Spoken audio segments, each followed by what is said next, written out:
buenos e moi chuviosos días, vamos a enseñar unha berenjena, vinde comigo, que chamou bastante a atención porque moita xente non supo distinguir o que era. Chámase berenjena asiática, bueno, hai quen lle chama berenjena china ou japonesa ou así. Ten a particularidade que é delgadiña e larga.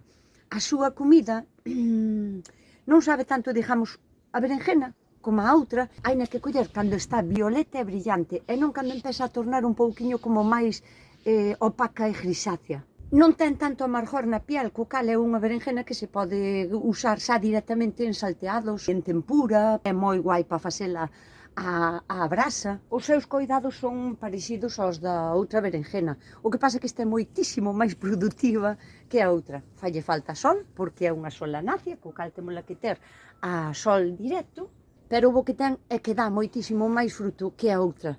E onde se pode conseguir? Pois non teño nin idea.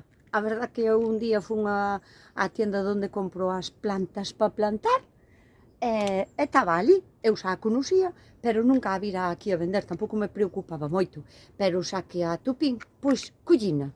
Así que se algunha vez vedes berenjena asiática, pois que sepades que está moi guai. E nada máis, voume que está empezando a chover.